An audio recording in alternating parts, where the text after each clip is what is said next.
성경에서 중요한 주제, 가장 중요한 주제는 구원이죠. 우리가 예수님을 믿는 것은 구원받기 위한 것입니다. 그러나 그 구원은 단지 우리가 영원히 사는 것이 목적이 아니라 하나님이 어떤 분인지, 하나님께서 창조하신 인간이 무엇을 살아야 할지에 대한 삶의 의미와 목적이 함께 결부되어 있습니다. 이사야는 환난의 어려운 시기에 지금 오늘 26장 본문을 이야기해 줍니다.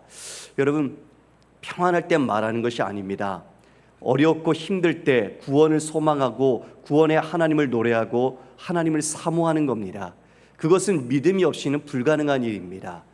왜요? 믿음이 없으면 현실적인 더 눈에 보이는 것을 붙잡고 그것으로 자신의 삶을 안위하고자 하는 마음이 더 앞설 것입니다. 그러나 이사야는 그 하나님을 신실히 바라보며 구원의 백성들, 남은 자들이 어떻게 해야 하는지, 또 하나님은 무엇을 행하시는지를 오늘 본문 가운데 이야기해 줍니다.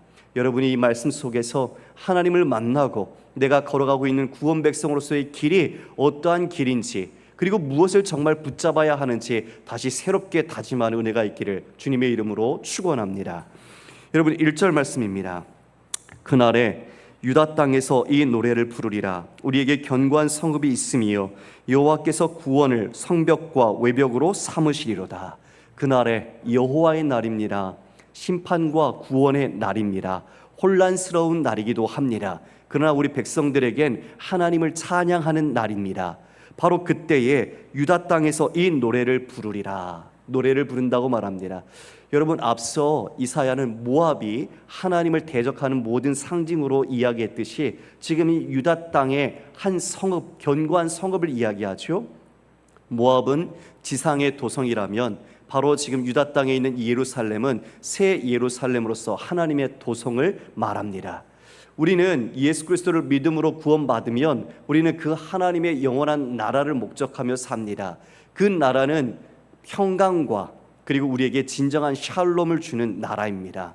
그 나라에 대해서 노래합니다. 우리에게 견고한 성읍이 있다. 여호와께서 구원을 성벽과 외벽으로 삼으시리로다. 여러분, 아무리 튼튼한 성벽, 외벽을 인간이 지었다 할지라도 그것은 오래 가면 언젠간 허물어지게 되어 있습니다. 그러나 하나님께서 우리를 안전하게 보호하시는 그 나라는 구원으로 그 외벽과 성벽을 만드신답니다. 하나님이 영원하신 분이시고 하나님은 전능하신 분입니다. 결코 그 누구도 뚫을 수 없고 허물 수 없는 하나님의 도성을 상징하죠. 여러분, 그 안에서 우리는 어떨까요? 안전합니다. 할렐루야. 여러분이 어떤 환난과 역경 속에 있을지라도 주님이 여러분을 보호하시고 책임지시고 양육하심을 믿으시면서 우리는 그 어떤 상황 속에서도 주님을 신뢰할 때 바로 그 나라, 지금부터도 그 평강 안에 우리가 함께 살아갈 수 있으리라 믿습니다. 2절 우리 함께 읽어볼까요? 시작. 너희는 문들을 열고 신의를 지키는 의로운 나라가 들어오게 할지어다. 여러분, 그 하나님의 나라, 그 성읍의 문이 열립니다. 그 문은 누굴까요? 하나님께로 나갈 수 있는 문은 단 한 분밖에 없습니다. 바로 예수 그리스도십니다. 주님께서 아버지께로 나갈 수 있는 유일한 문이십니다. 바로 예수님이 그 문을 열어서 구원을 성취해 주셨습니다. 십자가로 이 땅에 오셔서 예수 그리스도를 믿는 그 모든 사람, 여기에는 신의를 지키는 자, 그가 그 의로운 나라에 들어올 수 있다고 합니다. 믿음을 가진 자죠. 유대인만이 아닙니다. 그 모든 이스라엘, 영적 이스라엘 된 바로 우리까지 포함된 모든 사람들이 바로 그 문이신 구원의 문 예수 그리스도를 통하여 하나님이 기뻐하시는 그 나라에 들어갈 것을 이야기해 주고 있습니다. 그 신의가 있는 자, 그 믿음을 지키는 자, 그는 바로 3절에 심지가 견고한 자라고 이야기를 해줍니다.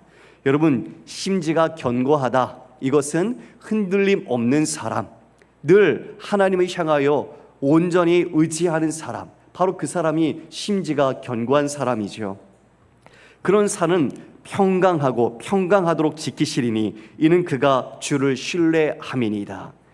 심지가 견고하다라고 할 때 여러분, 이미 그것은 환난과 박해를 그 안에 담보하고 있는 겁니다. 왜요? 심지가 견고하다는 건 그만큼 외풍과 그리고 어려움과 그리고 그 많은 환란이 있다는 것을 전제하기 때문이죠. 그곳에서도 흔들리지 않고 믿음으로 굳게 선 자가 바로 심지가 굳건한 자입니다.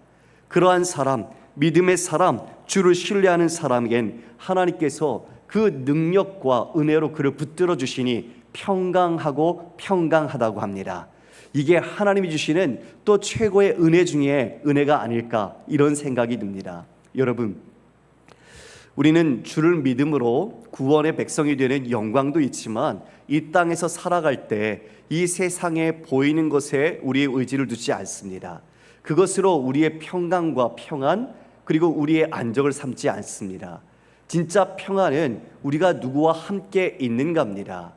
여러분, 아무리 좋은 집에 혼자 내가 있다면 그게 평강일까요?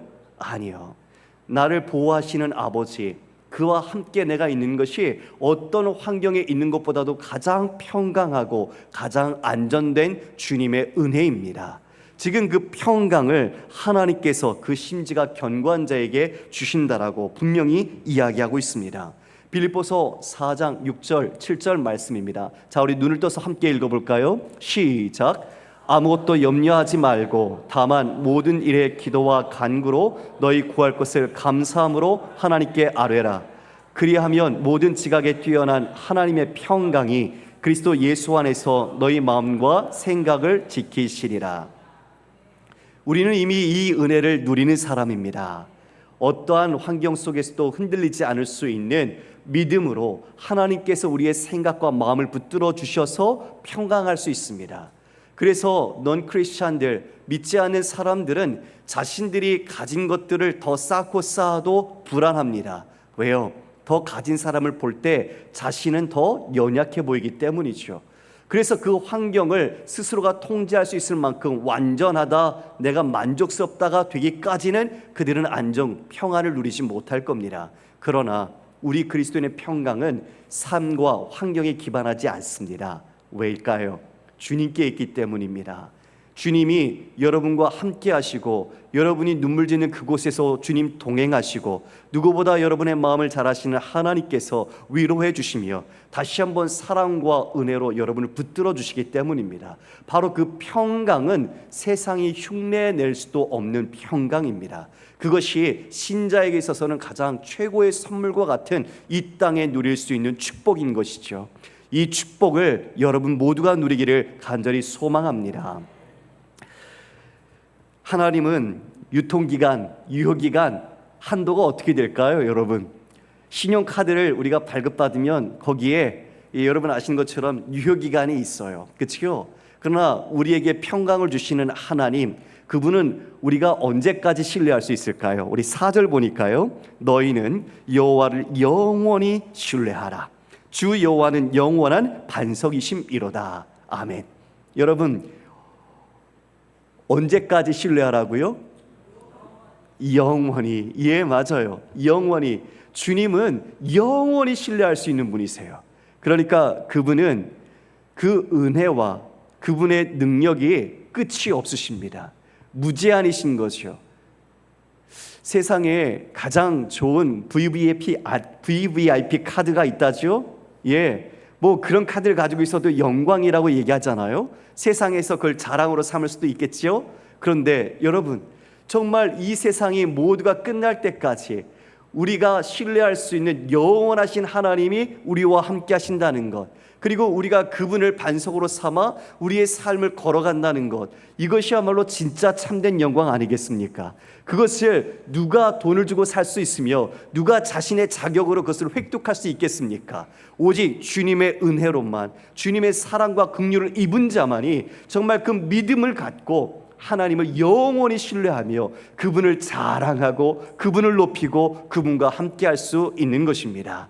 성도 여러분, 여러분의 삶이 지금 어디 기초 위에 있는 것 같습니까? 여러분의 마음속에 지금 여러분의 생각, 여러분이 갖고 있는 문제들이 지금 어떤 기초 위에 놓여 있습니까? 하나님입니까? 아니면 세상의 기준입니까? 아니면 나의 바람과 내가 원하는 성취입니까?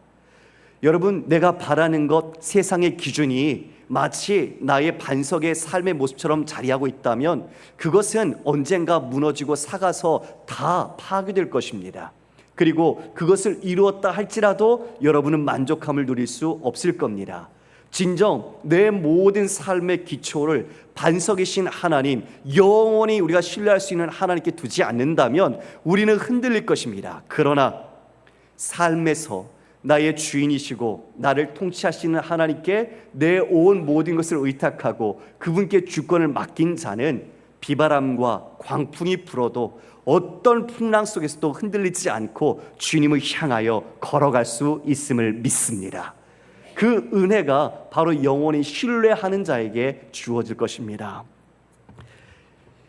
주님을 신뢰한 견고한 심지를 가진 자, 그들과 이 땅에서 자신들이 영광과 자신들의 높음을 자랑했던 자들이 주님의 여호와의 날에 운명의 역전이 이루어집니다. 그게 5절, 6절, 7절 말씀입니다. 높은 데에 거주하는 자를 낮추시며 솟은 성을 헐어 땅에 엎으시되 진토에 미치게 하셨도다. 발이 그것을 밟으리니 곧 빈궁한 자의 발과 곰핍한 자의 걸음이리로다. 의인의 길은 정직함이요 정직하신 주께서 의인의 첩경을 평탄케 하시도다. 높은 데 거주하는 자, 교만한 자지요. 여러분, 바벨탑을 쌓는 것, 자, 우리가 함께 모여서 우리가 우리의 이름을 내자, 우리가 흩어지지 말자, 그렇게 높은 바벨탑을 쌓았지만 하나님께서 그것을 허무셨습니다. 이 세상의 패러다임이 그렇습니다. 더 높이 올라가야 그것이 안전하고 자신의 영광과 인정, 그리고 원하는 나라를 이루는 것처럼 쌓기만 하죠. 그렇게 높이 쌓는 것, 낮추시는 분이 계십니다.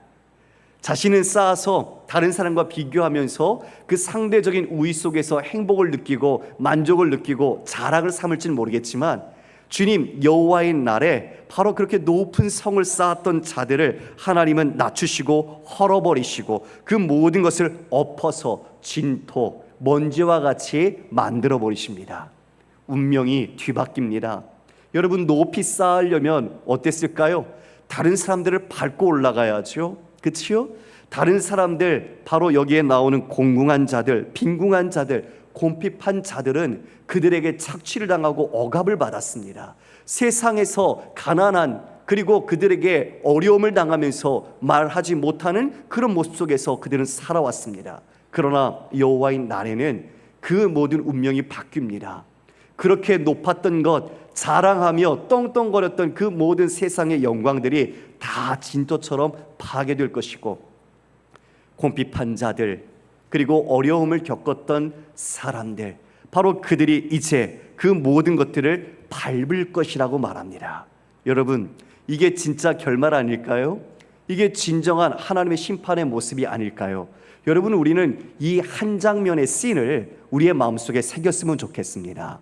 내 마음이 흔들릴 때마다, 세상의 욕구와 또 세상의 패러다임 속에서 내 마음이 요동칠 때마다 이 한 장면을 기억했으면 좋겠어요. 그렇게 높은 사람들, 그렇게 세상과 하나님이 아닌 것들을 추구하며 자신을 왕으로 삼으며 살아서 다른 사람들을 힘들게 했던 그 모든 것들이 마지막 신원 속에서 무너지고, 바로 이런 주님을 의지했던 사람들, 심령이 가난한 자들, 애통했던 자들, 그런 자들이 이제 그들의 넘어진 모든 것들을 밟게 될 것이라는 분명한 하나의 운명적인 이 사진, 이 하나의 장면을 우리 속에 기억했으면 좋겠습니다. 하나님은 역전의 하나님이십니다. 의인의 길은 정직하다라고 말합니다. 이에 하나님께서는 그 정직한 자, 바로 그 의로운 자, 하나님과 함께하는 자들, 그들의 길을, 첩경을 평탄케 하신다, 곧게 하신다고 합니다. 여러분, 지금 가는 길이 너무나 우리는 높았다가 떨어졌다가 아니면 구불구불하게 막 가는 것 같아요. 우리는 왜 이렇게 돌아가는 삶을 살까? 우리 생각 속엔 그렇게 여겨질 때가 있죠. 그리고 왜 하나님이 우리를 직선처럼 쭉 올라가게 하시지 왜 올라갔다 떨어졌다 올라갔다 다시 떨어졌다 이렇게 하시는 것 같을 때가 있어요. 그러나 주님의 계획은 실수가 없으십니다. 주님은 우리를, 그 의인된 우리를, 그 길을, 구원의 길로, 가장 하나님의 자녀다운 거룩한 길로 우리를 붙들어 이끌어 가시는 거예요. 바로 그 첩경이죠. 그 길은 바로 올곧고 찬란하고 우리에게 기쁨을 주는 길입니다. 여러분, 이것은 믿음으로만 인정할 수 있습니다. 삶의 환경 속에서는 그것을 볼 수가 없어요. 그래서 우리는 이 모든 상황 속에서도 주를 신뢰할 때 우리를 이끄시는 신실하신 하나님의 손길, 그리고 결코 놓지 않은 하나님의 주권 속에서 우리는 이 믿음이 첩경으로, 그리고 바로 올바른 길로 가고 있다는 것을 고백하고 인정할 수 있는 겁니다. 저 또한 그것을 인정합니다. 저는 늦은 나이에 신대원을 갔죠. 직장 생활을 하고 38살에 신대원을 갔습니다. 참 생각해보면 돌아 간 것 같다. 좀 더 일찍 갔으면 어쩌면 조금 더 제가 더 준비되고 더 어쩌면 여유 있는 이런 목회를 할 수 있지 않았을까 스스로 생각하는 거예요. 그러나 주님의 생각은 달랐죠. 주님은 그때 나를 부르는 것이 가장 빠른 길이고 고든 길이고 주님께서 예비하신 정확한 정직한 자의 길이었음을 믿습니다. 여러분, 우리 모두의 길도 마찬가지입니다. 주님, 왜 그러십니까? 정말 보이지 않는 앞길이지만 왜 나를 이렇게 이끄십니까? 그런데 그때 믿음으로 우리 고백합시다.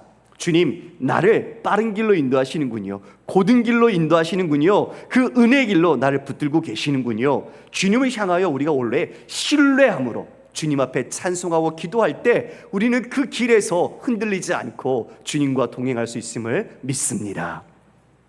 여러분, 우리 8절 9절 말씀 함께 읽어볼까요? 시작. 여호와여, 주께서 심판하시는 길에서 우리가 주를 기다려 싸우며 주의 이름을 위하여 또 주를 기억하려고 우리 영혼이 사모하나이다.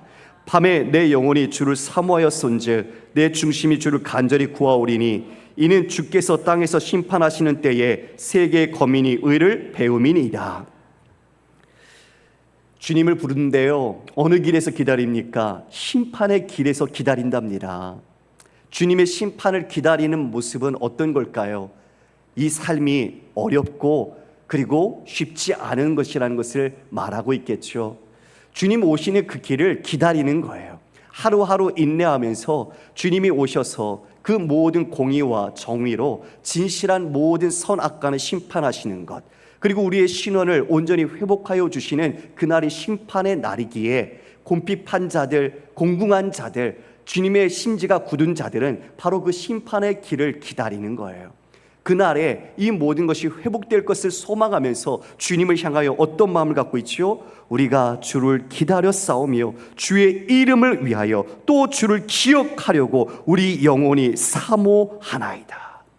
주님을 잊지 못하면서 주님의 이름과 주님의 그 기억을 끝까지 붙잡고 산다는 거죠. 성도 여러분, 이것이 이 믿음의 백성들이 붙잡아야 할 마음입니다. 우리가 끝까지 견딜 수 있는 것은 무엇일까요? 우리가 무엇을 소망해야 끝까지 버틸 수 있을까요? 주님 아닙니까? 주님의 말씀, 주님을 기억하는 것, 주님이 어떤 분인지가 바로 주님의 이름이 상징하는 것이죠.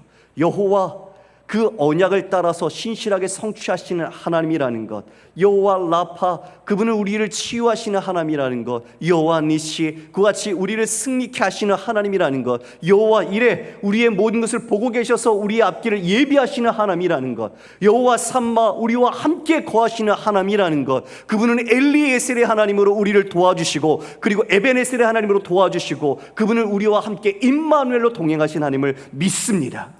바로 그분의 성품, 그분의 속성이 그분의 이름입니다. 그 이름을 지금 위하여 그 이름을 붙잡고 주님을 기다렸으니 우리의 영혼이 주님을 잊지 않고 사모합니다. 그 구원의 하나님이 심판의 주로 오시는 그날을 사모하며 그들이 기다리고 잊지 않고 있습니다. 현실은 어떤데요? 9절에 보니 밤입니다. 밤. 영혼이 곤고한 밤입니다. 우리에게 믿는 자에게는 이 땅에 환난과 핍박이 있습니다. 로마서 8장 17절 말씀입니다. 자녀이면 또한 상속자, 곧 하나님의 상속자요 그리스도와 함께한 상속자니 우리가 그와 함께 영광을 받기 위하여 고난도 함께 받아야 할 것이니라. 우리는 하나님 나라의 기업이고 상속자죠. 놀라운 영광을 누리지만 우리는 또한 그 상속과 영광을 누리기 전에 예수 그리스도께서 고난을 당하셨던 것을 기억해야 합니다. 그러므로 우리 또한 이 땅에서 그 고난을 당하는 것이 마치 우리 기독교인으로서, 내가 믿음의 사람으로서 당연한 태도요 삶인 것이죠. 그것이 우리에게는 어쩌면 밤이라는 한 단어로 총칭할 수 있을 것 같습니다. 이 세상을 보니 애통합니다.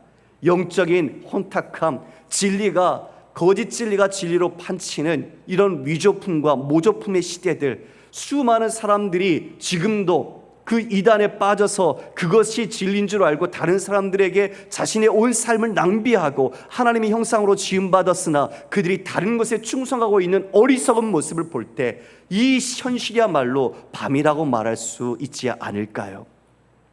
우리 개인의 고난과 어려움 속에 밤이 있지만 그 모든 밤 속에 내 영혼이 주를 사모하였은즉 내 중심이 주를 간절히 구하오리니 이는 주께서 땅에서 심판하시는 때에 세계의 거민이 의를 배움이니이다. 간절히 주를 간구하며 주님을 잊지 않기 위해 몸부림칩니다. 주께서 땅에서 심판하시는 때에 세계의 거민이 의를 배운다고 말합니다. 성도 여러분, 세계의 세상 사람들이 심판 때에 의로움을 드디어 깨닫는다는 말은 그 심판의 때가 이르기까지 그들은 무지하다는 것이죠.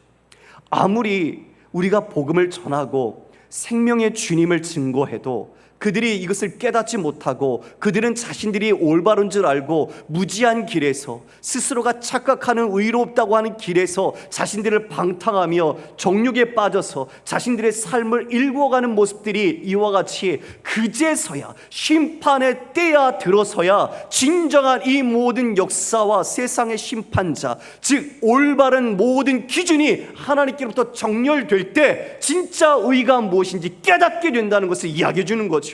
그러니 그 시간이 이를 때까지 심지가 견고한 우리는 의를 위하여 박해를 받아야 하고 핍박을 받는 것이 삶이 있다는 것, 밤이 있다는 것, 이것이 우리의 현실이라는 것을 말씀해 주고 있습니다. 그러나 그날 반드시 그 모든 의가 다 밝혀질 것이고 그때야 세상 사람들은 진정한 의를 알게 될 겁니다. 악인은 은총을 입을지라도 의를 배우지 아니하며 정직한 자의 땅에서 불의를 행하고 여호와의 위엄을 돌아보지 아니하는도다. 하나님은 악인에게도 은총을 베풉니다. 그들이 정직한 의의 땅에서 함께 삽니다. 그러나 그렇다고 그들이 의를 행하지 않습니다. 의를 알지 못하고 그들은 자신들의 마음을 따라 삽니다. 왜일까요? 여러분, 방향을 잃어버렸습니다. 방향을 잃어버렸어요. 죄에 빠지면 그 방향을 잃어버리는 겁니다. 하나님부터 끊어졌기 때문에 자신이 원하는 대로 가는 것이 그 죄의 특성입니다. 그런데 그 길이 옳다고 여기고 의와 빛을 증거해도 그것을 받아들이지 않는 것이죠. 왜요? 하나님을 받아들이지 않고 죄 가운데서 이미 끊어져 있는 그 영적인 무지가 그의 길을 어지럽게 만들었기 때문입니다. 너무나 마음이 아픕니다. 돌아오라고, 정말 주께로 돌아오라고 목소리 높이며 눈물로 호소해도 하나님께서 그들에게 은총과 은혜를 베풀어 줘도 그들은 그것을 알지 못합니다. 사랑하는 자녀에게, 사랑하는 가족에게 주 예수 그리스도를 믿으라고, 그분이 우리의 구원자라고 우리가 마음을 다해서 호소하고 외치고 증거해도 그들의 마음은 완관문처럼 닫혀서 자기의 길로 행하고 자기의 원하는 뜻을 행하며 하나님을 거부합니다. 같은 의인들이 살고 있는 이 땅에 거할지라도 그들은 주님의 크신 위엄을 돌아보지 않습니다. 오히려 불의를 행하고 있는 모습, 여러분, 우리의 직면한 현실입니다. 우리 11절 12절 함께 읽겠습니다. 시작. 여호와여, 주의 손이 높이 들릴지라도 그들이 보지 아니하오나 백성을 위하시는 주의 열성을 보면 부끄러워할 것이라. 불이 주의 대적들을 사르리이다. 여호와여, 주께서 우리를 위하여 평강을 베푸시오리니 주께서 우리의 모든 일도 우리를 위하여 이루심이니이다. 이사야는 주님께 호소하기를, 주의 손이 높이 들릴 때에, 주님의 권능이 높이 드러날 때에 여러분, 그들을 앞서 말한 악인들은 주님을 보지 않습니다. 그러나 주님의 그 열심, 자신의 백성을 향하신 하나님의 그 열심, 그들이 그것을 보면 부끄러워할 것입니다. 그리고 이사야는 그들에게 심판, 복수를 이야기합니다. 불이 그의 대적들을 사르리이다. 여러분, 이건 이사야의 개인의 복수가 아닙니다. 하나님의 공의와 정의의 실현입니다. 하나님의 뜻이 이루어지는 것이죠. 하나님은 긍휼과 자비의 하나님이시지만 하나님은 공의의 하나님이십니다.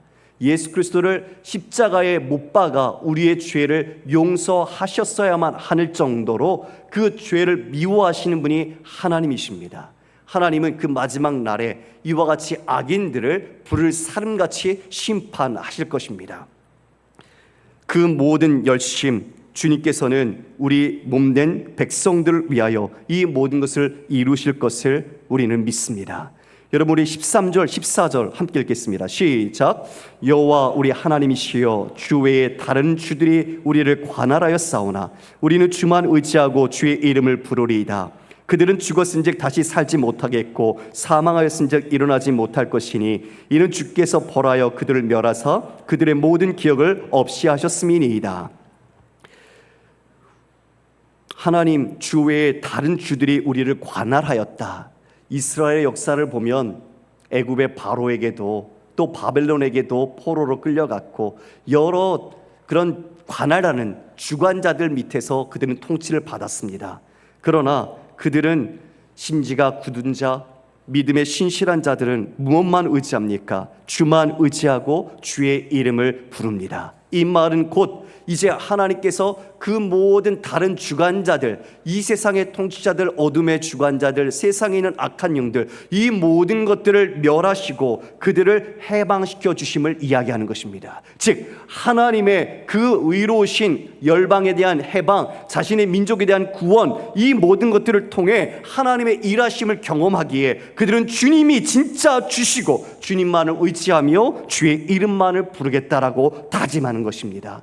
여러분, 우리도 크던 적던 우리의 삶에 하나님의 구원하심을 경험했죠. 물론 우리의 영혼이 구원받음이 있고 또한 우리의 개인적인 작은 일들이든 큰 문제 속에서 하나님께서 우리를 건져주실 때가 있습니다.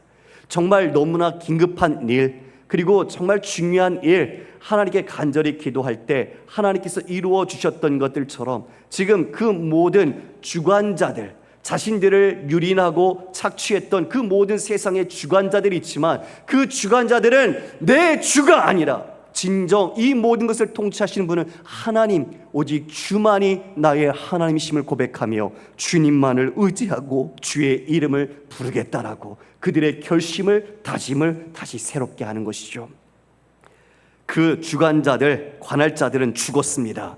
악인들은 죽었은즉 다시 살지 못하겠고 사망하였은즉 일어나지 못할 것이니 이는 주께서 벌하여 그들을 멸하사 그들의 모든 기억을 없이 하셨음이니이다. 이에 그들의 심판은 하나님께서 반드시 이와 같이 응징하셔서 그들을 멸하십니다.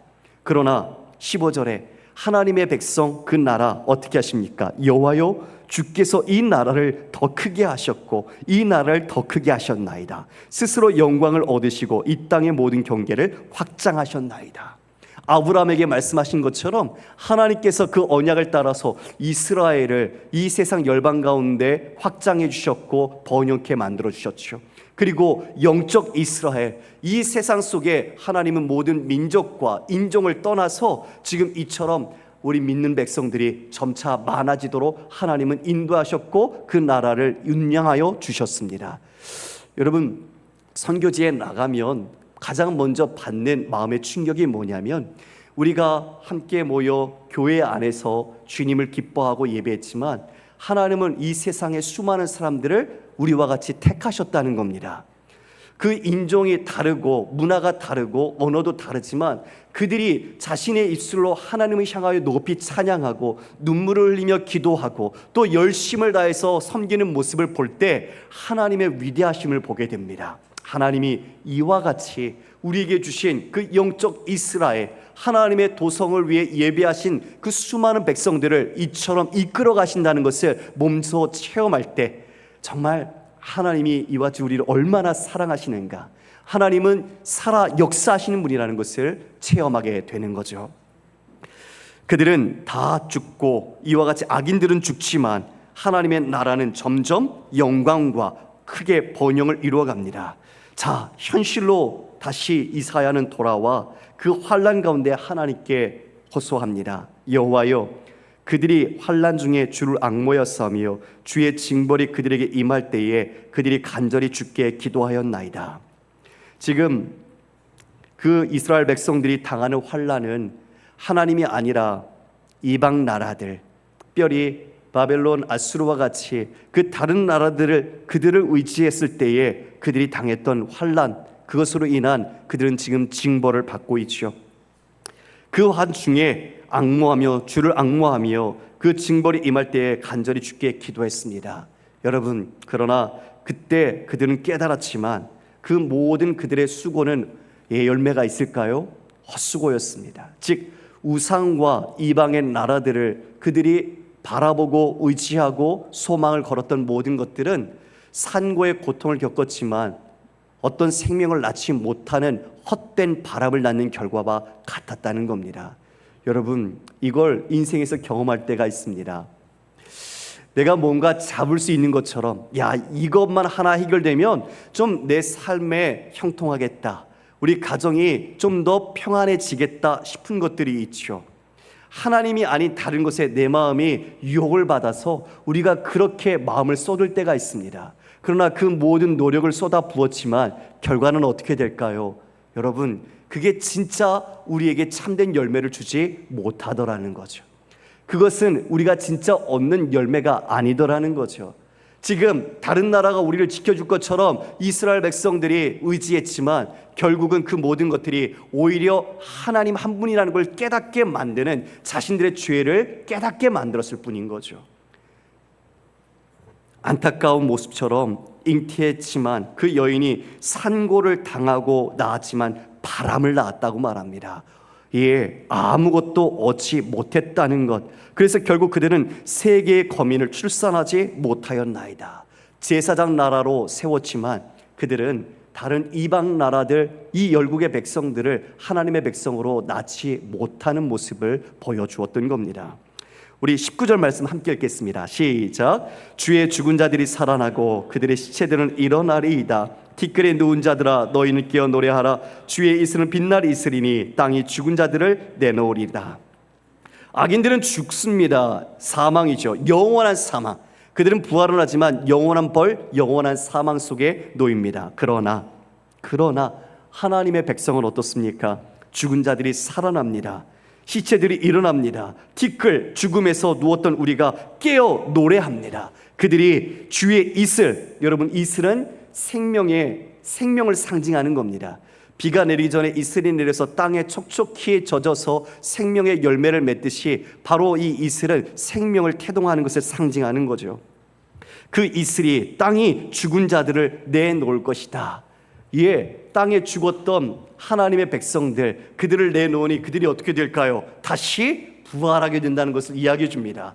여러분, 우리에게는 이 부활이 있음을 믿으시길 바랍니다. 우리 고린도전서 15장 50절 이하의 말씀입니다. 형제들아, 내가 이것을 말하노니 혈과 육은 하나님 나라를 이어받을 수 없고 또한 썩는 것은 썩지 아니하는 것을 유업으로 받지 못하느니라. 보라, 내가 너에게 비밀을 말하노니 우리가 다 잠잘 것이 아니요 마지막 나팔의 순식간에 호련히 다 변화되리니 나팔 소리가 나매 죽은 자들이 썩지 아니할 것으로 다시 살아나고 우리도 변화되리라. 아멘. 예, 마지막 날 우리 모든 잠자던 자, 여러분, 우리 육체적 죽음은 성경에서 죽음이라고 말하지 않습니다. 잠든 것 같다라고 표현하고 있죠. 예, 잠든 것 같지만 우리는 그 나팔 소리에 호련히 일어나 우리는 주님의 그 신령한 몸을 입게 되는 것을 분명하게 이야기해 주고 있습니다. 마지막 결론입니다. 20절 21절 말씀입니다. 내 백성아, 갈지어다. 내 밀실에 들어가서 내 문을 닫고 분노가 지나가기까지 잠깐 숨을 쉬어다. 보라, 여호와께서 그의 처소에서 나오사 땅의 거민의 죄악을 벌하실 것이라. 땅이 그 위에 잦았던 피를 드러내고 그 살해 당한 자를 다시는 덮지 아니하리라. 내 백성아, 갈지어다. 어디로요? 내 밀실에 들어가라고 합니다. 여러분, 밀실은 잠시 하나님이 보호하시는 공간을 말합니다. 노아의 홍수 심판이 있었을 때 노아가 방주에 있었던 것처럼, 그리고 아시는 것처럼 그 6월절 밤에 좌우문설주의 임방에 피를 바르고 그들이 집안에 있었을 때 잠시 안전했던 것처럼, 하나님께서 이 모든 것을 심판하시는 그날에 우리가 안전한 보호처인 밀실로 들어가라고 하는 거죠. 그것은 잠시입니다. 그와 같이 우리가 그 문을 듣고 들어가 잠깐 숨어 있으라, 우리를 보호할 것을 말씀해 주시죠. 그리고 여호와께서 그의 처소에서 나오십니다. 드디어 왕의 출현이 이 땅에 임하는 거죠. 심판과 그 모든 응징이 일어나는 거죠. 그때 어떤 일이 일어납니까? 땅의 거민의 죄악을 벌하실 것이다. 모든 이들이 그 앞에 서서 심판을 받게 되시고 죄악간에 그 모든 것에 보응이 일어날 것을 말하고 있죠. 땅이 그 위에 잦았던 피를 드러냅니다. 무고하게 죽은 자의 피를 땅이 드러냅니다. 신원을 다시 회복하기를 드러냅니다. 그 살해당한 자들을 다시는 덮지 않고 드러냅니다. 요한계시록에 있는 것처럼 어느 때까지니까 그들이 당한 죽음, 억울한 죽음, 이것을 드러낼 때 주님께서 그 모든 것을 보고 선악간에 공의의 심판을 행하신다는 것을 분명하게 말씀하고 있습니다. 사랑하는 성도 여러분, 오늘 우리는 우리의 구원이 누구에 있는지 말씀을 통해 다시 나누었습니다. 우리가 한 주간의 삶에서 그리스도인이라면 구원받은 백성답게 살아야 하는데, 바로 그것은 하나님의 이름, 바로 그분의 성품과 하나님께서 이루시는 마지막 심판의 모습을 우리의 마음속에 잊지 말아야 할 것입니다. 그분은 심지가 견고한 믿음의 사람들에게 평안을 주십니다. 그 평안은 세상이 줄 수 없는 평안입니다. 여러분, 그 안정과 평안은 환경이 아니라 거듭 말씀드리지만 누구와 함께 있고 누구 안에 거하는가입니다. 하나님 안에 거할 때 우리는 어떤 상황이 요동칠지라도 평안할 수 있습니다.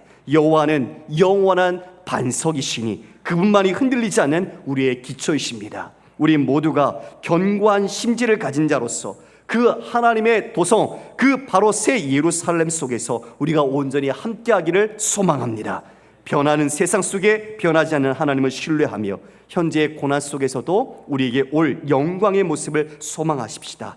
죽음 넘어 부활에 있다는 것을 반드시 기억하시고 심판의 길에서 우리도 기다립시다. 주님의 이름을 위하여 주님께서 행하실 일들을 소망하며 주님을 기억합시다. 바로 그분이 우리의 구원자십니다. 그러므로 구원의 하나님을 소망하시는 사랑하는 성도님 되시기를 주님의 이름으로 축원합니다.